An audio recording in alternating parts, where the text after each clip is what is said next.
বাবার আমার মুসলমান ইমানদার, আল্লাহ পাক রব্বুল আলামিন আমাদেরকে এই ধরা দামের মধ্যে পাঠিয়েছেন। এমনিতে কি পাঠিয়েছেন? না, পাঠানোর পিছনে একটা কি রয়েছে? কারণ রয়েছে। কারণটা কি? কারণটা হলো ওয়ামা খালাকতুল জিন্না ওয়াল ইনসা ইল্লা লিয়াবুদুন। আল্লাহ বলেন, আমি মানুষ এবং জিন জাতিকে পয়দা করেছি, তৈরি করেছি একমাত্র আমি আল্লাহর বন্দেগীর জন্য। তাহলে আমরা আল্লাহর বন্দেগী করা দরকার আছে কি না? মুসলমান ইমানদার, আল্লাহ রাব্বুল আলামিন এই দুনিয়ার মধ্যে আমাদেরকে 18,000 মাখলুকের মধ্যে শ্রেষ্ঠত্ব দিয়ে পাঠিয়েছেন, শ্রেষ্ঠ জাতি হিসাবে পাঠিয়েছেন। তার প্রমাণ কি, ডকুমেন্ট কি?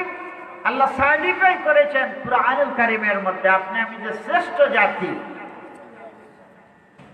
আল্লাহ রাব্বুল আলামিন ইরশাদ করেন, কুনতুম খায়রা উম্মাতিন উখরিজাত লিন-নাসি তা'মুরুনা বিল মা'রুফি ওয়া তানহাউনা 'আনিল মুনকার ওয়া তু'মিনুনা বিল্লাহ।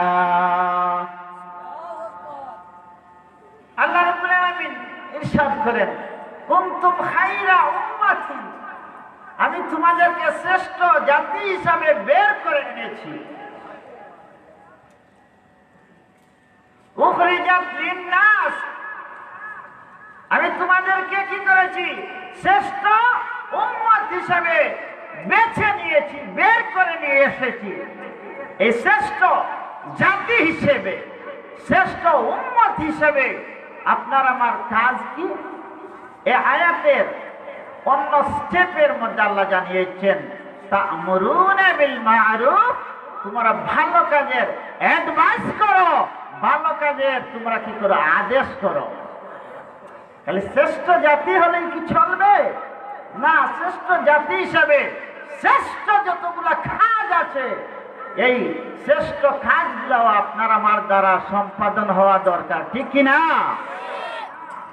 না, অনায়াসে শুধু বেলাকে পার করলে চলবে? চলবে না। ভালো কাজের দিকে মানুষকে আহ্বান করতে হবে, আর মন্দ কাজ থেকে মানুষকে ফেরাতে হবে। তবেই আপনি আমি কি ইমানদার, তবেই আপনি আমি বিশ্বাস স্থাপনকারী, তবেই আপনি আমি শ্রেষ্ঠ জাতি হব, ঠিক কিনা? না, বেপরোয়া ভাবে চললেই শ্রেষ্ঠ জাতির মর্যাদা আল্লাহ দিয়েছেন, সার্টিফিকেট পেয়ে গেছি, পিঠের মধ্যে সার্টিফিকেট পকেটে নিয়ে আছি না। নিয়ত সঠিক থাকতে হবে। ইন্নামাল আমালু বিন-নিয়া, আপনার আমার সমস্ত কাজের ডিপেন্ড করে, নির্ভর করে নিয়তের উপরে, ঠিক কিনা? এখন যদি বলি যে আমরা শ্রেষ্ঠ জাতি, তাহলে যেইভাবে মনে চায় সেইভাবে গাড়ি চালাই, হবে না? আল্লাহ তো সব কিছু দেখছেন। আল্লাহ আমাদের রোগের চাইতে আরো নিকটবর্তী, ঠিক কিনা? ওয়ানাহনু আকরাবু মিন হাবলিল ওয়ারিদ, আল্লাহ আপনার আমার রোগের চাইতে আরো নিকটবর্তী। মুসলমান, আপনি আমি এই মুহূর্তে কোথায় আছি না আছি কে দেখতেছেন? আল্লাহ দেখতেছেন। আল্লাহ রাব্বুল আলামিন সর্বত্র বিরাজমান, আল্লাহ সব কিছু দেখতেছেন। কে রাস্তাঘাটের মধ্যে বসে বসে আমরা ফ্রি ফায়ার খেলতেছি মোবাইলের মধ্যে, এটা আল্লাহ দেখতেছেন কিনা? মোবাইলের মধ্যে গেম কে কে এই খেলা নিয়ে ব্যস্ত, এটাও আল্লাহ দেখতেছেন, ঠিক কিনা? এই মাজলিসের মধ্যে যে বসে আছি, এটাও আল্লাহ দেখতেছেন, ঠিক কিনা? তাইলে আল্লাহ যে সিসি ক্যামেরা ফিটিং করে রেখেছেন অল ওয়ার্ল্ডের মধ্যে, পুরোটা ভূখণ্ডের মধ্যে এর বাহিরে কেউ নাই। সুতরাং ভালো কাজের দিকে আসতে চাই, ঠিক কিনা? মুসলমান ইমানদার, এজন্য আপনি আমি কি করতে হবে? এই জীবনটাকে এমন ভাবে সাজাতে হবে, যেইভাবে সাজালে স্বয়ং আল্লাহ রাব্বুল আলামিন আমাদের উপরে খুশি থাকেন, আল্লাহ আমাদের উপরে সন্তুষ্ট হয়ে যান, আল্লাহর ফেমাস বান্দা আপনি আমি হয়ে যেতে পারি। এইভাবে চলা দরকার আছে কিনা? প্রত্যেকে এই দৃষ্টিকোণে ভুবনের মধ্যে, জমিনের মধ্যে চলতে হবে। আল্লাহ পাক রব্বুল আলামিনের এই জমিনে চলতে গেলে কত কিছুর মোকাবেলা করতে হয়, কত সেফ ভাবে চলতে হয়। এমন ভাবে চলবেন যেইভাবে চললে শয়তানের ওয়াসওয়াসায় পড়ে আপনি আমি কি করি না, আল্লাহর অবাধ্য না হই, ঠিক কিনা? আল্লাহ তাআলার অবাধ্য না হই। আপনি আমি এমন ভাবে চলবো, নরমাল গতিতে চলতে হবে। বুক ফুলিয়ে, শার্টের বুতাম খুলে বুক ফুলিয়ে মুরব্বীকে ওভারটেক করা, এইসব চলবে না। আপনি অহংকার বশত জমিনের মধ্যে চলবে না। আমি যে বিষয় নিয়েছি যে অহংকারের ভয়াবহ পরিণতি। অহংকার করলে মানুষের কি হয়? অহংকারে মানুষের কি হয়? পতন হয়। এটা তো আমরা জানি, এটা মুখস্থ একটা স্লোগান, অহংকার পতনের মূল। সবাই কম বেশ এটা জানি কি না? তারপরে আমাদের মধ্যে অহংকার থেকে যায়। কিন্তু আল্লাহ বারণ করতেছেন যাতে আপনি আমি ধার্মিকতার সহিত জমিনের মধ্যে বিচরণ না করি। আমি যে আয়াতটি কারিমা আপনাদের সামনে তেলাওয়াত করেছি আল্লাহ রাব্বুল আলামিন, সেই আয়াতটি কারিমার মধ্যে আমার আল্লাহ রাব্বুল আলামিন ইরশাদ করেন, ওয়ালা তুসাইর খাদ্দাকা লিন্নাসি ওয়ালা তামশি ফিল আরদি মারহা। আল্লাহ রাব্বুল আলামিন সূরাতুল লুকমানের 18 নম্বর আয়াতের মধ্যে ইরশাদ করেন, লোকদের সাথে মুখ বেঁচিয়ে কথা বলবে না। একে অন্যের সাথে মুখ বেঁচিয়ে কথা না বলতে আল্লাহ বলছেন। আপনি এমন ভাবে আপনার জবান দ্বারা, মুখ দ্বারা অন্যের সাথে কথা বলবেন না, যেইভাবে বললে অন্যজন কি পায়? কষ্ট পায়, ঠিক কিনা? মুসলমানের ভাই, আল মুসলিমু আহুল মুসলিম, এক মুসলমান আর এক মুসলমানের ভাই। তাহলে মুসলমান কি মুসলমানকে কষ্ট দিতে পারে? এজন্য মুখ বেঁচিয়ে কথা বলতে আল্লাহ রাব্বুল আলামিন স্বয়ং কি করেছেন? নিষেধ করেছেন। এরপরে আল্লাহ রাব্বুল আলামিন বলছেন, ওয়ালা তামশি ফিল আরদি মারাহা, আর জমিনের উপর অহংকার প্রদর্শন করে চলাফেরা করো না। জমিনের উপরে অহংকার বশত কি করবে না? চলাফেরা করবে না। এটা কার হুকুম? স্বয়ং আল্লাহ। তাহলে অহংকার করবো মোরা না, অহংকার করবেন না, আল্লাহ নিষেধ করেছেন। আল্লাহ রাব্বুল আলামিন অহংকারীকে কি করেন না? পছন্দ করেন না। এই আয়াতের মধ্যে আল্লাহ রাব্বুল আলামিন বলছেন যে ইন্নাল্লাহা লা ইউহিব্বু কুল্লা মুখতালিন ফাখুর, নিশ্চয় আল্লাহ রাব্বুল আলামিন অহংকারকারীকে, দাম্ভিক ব্যক্তিকে আল্লাহ রাব্বুল আলামিন পছন্দ করেন না। আল্লাহু আকবার। অহংকার করলে যদি আল্লাহর কাছে আপনি আমি কি সন্তুষ্টজনক বান্দা না হতে পারে, তাহলে কি এই অহংকার আপনি আমি আর করব না? করব না। মুসলমান ইমানদার, আমাদের কত রকমের অহংকার রয়েছে।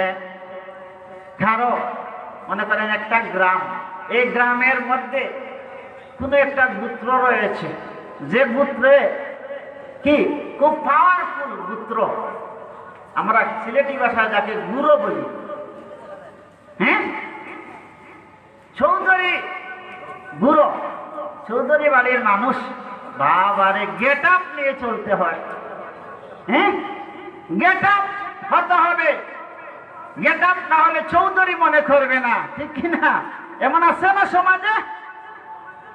গেট আপ নিয়ে চলতে হবে। মোড়ল পরিবারের ফুলা কাজ দিয়ে গেলে কি করবে? সে তোমাকে ট্রেড করবে, হ্যাঁ, আমার কাছ দিয়ে আসবে, একটু তাজিমের সহিত আসতে হবে না? আমাকে একটু রেসপেক্ট দিতে হবে না? এমন আছে কিনা সমাজে? আমি বানিয়ে বলছি, আছে, এমন আছে, সব কিন্তু নয়। এজন্য মুসলমান ইমানদার, অহংকার দূর করার একটা মেডিসিন রয়েছে, অহংকার দূর করার একটা মহৌষধ রয়েছে। আর এই মহৌষধটি হলো, যে সময়ে এক মুসলমান আরেক মুসলমানের সাথে মিট করবে, সাক্ষাৎ করবে, সাক্ষাৎ দেওয়ার হওয়ার পর যে প্রথমে সালাম প্রদান করবে, মনে করবেন ওই ব্যক্তির মধ্যে অহংকার নাই। সুবহানাল্লাহ। সালাম প্রদান করবেন, অহংকার দূর হয়ে যাবে। এখন তো অনেক আমরা আছি, মাইন্ড করবেন না, বলতে পারেন মনে হয় মসজিদের ইমাম সাহেব বলে দিয়েছেন, হুজুরকে আমিও মসজিদে ইমামতি করি। এমন হয়ে গেছে, ইমাম সাহেবকে বেতন দিয়ে রেখেছি, উনি আমাদেরকে সালাম দিবেন, আমরা কেন সালাম দিব? আমরা পঞ্চায়েতের লিডার পার্সন লোক, আমি পঞ্চায়েতের মুতাওয়াল্লি, আমি পঞ্চায়েতের ক্যাশিয়ার, আমাকে উনি সালাম দিবেন, আমি কেন দিব? মনে করবেন ওনার মধ্যে অহংকারের বীজ বপন হয়ে গেছে। অহংকারের বীজ কি হয়ে গেছে? বপন হয়ে গেছে। আল্লাহর ওয়াস্তে এমন করবেন না। শুধু হুজুররাই যে সালাম দিবে, মসজিদের ইমাম সাহেব, মসজিদের মুয়াজ্জিন সাহেব, এরাই যে সালাম দিবে শুধু নয়, এক মুসলমান আরেক মুসলমানের সাথে দেখা হওয়ার সাথে সাথে সর্বপ্রথম যে কালামটা ইউজ করবেন, ব্যবহার করবেন, সেটা হলো আসসালামু কাবলাল কালাম। কথা বলার পূর্বেই দিবেন সালাম, ঠিক কিনা? আমরা এভাবে সালাম এর আদান প্রদান দরকার আছে কিনা? যে সমাজে এমন সিস্টেমেটিক রুলস পড়ে যাবে, এই সমাজে শান্তি আসতে আর দেরি হবে না। বাবারা আমার মুসলমান ইমানদার, এর জন্য অহংকার বশত যাতে আপনি আমি না চলি। অহংকার একমাত্র মানায় কার বেলায়? অহংকার কার বেলায় একমাত্র মানায়? আল্লাহর বেলায়। কার বেলায়? আল্লাহর বেলায় একমাত্র অহংকার মানায়, আর কারো বেলায় অহংকার মানায় না। তার প্রমাণ কি? তার প্রমাণ হলো আল্লাহর রাসূল সাল্লাল্লাহু আলাইহি ওয়াসাল্লাম কি করেছেন? ইরশাদ করেছেন, قال الله عز وجل عز إزاري والكبرياء। আল্লাহ নবী রাহমাতুল লিল আলামিন নবী ইরশাদ করেন, মাহাত্ম্য হচ্ছে আমার লুঙ্গি, মাহাত্ম্য হচ্ছে আমার লুঙ্গি, আর অহংকার বা মহত্ব আমার চাদর। আল্লাহ রাসূল বলেন যে আল্লাহ রাব্বুল আলামিন ইরশাদ করছে যে মাহাত্ম্য হলো আমার লুঙ্গি আর অহংকার হলো আমার চাদর। তাহলে আল্লাহর লুঙ্গি এই আল্লাহ রাব্বুল আলামিনের যে চাদর, এটা নিয়ে কি আমরা টানাটানি করতে পারবো? এটা নিয়ে কি আমরা টানাটানি করব? আল্লাহর চাদর বলা হয়েছে, তাহলে এই অহংকার আমরা কেন করি? যদি অহংকার আমরা করি তাহলে মনে করবো যে আল্লাহর চাদর নিয়ে আমি টানা হেঁচড়া করতেছি, ঠিক কিনা? ওরে ভাই, এইসব যদি করেন তাহলে আল্লাহর কি হয়ে যাবে? অবাধ্য বান্দা আপনি আমি হয়ে যাব।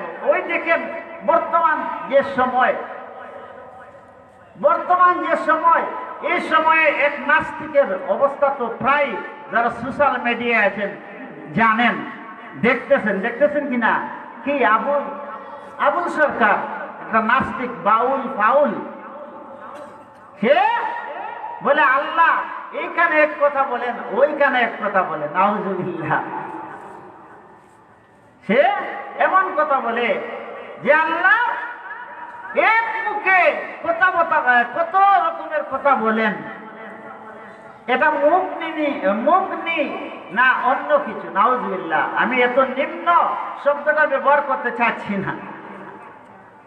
এমন ধরনের নাস্তিকদেরকে কারাগারে পাঠিয়ে এই দেশের মানুষরা দৃষ্টান্তমূলক শাস্তি প্রদান করা দরকার, ঠিক কিনা?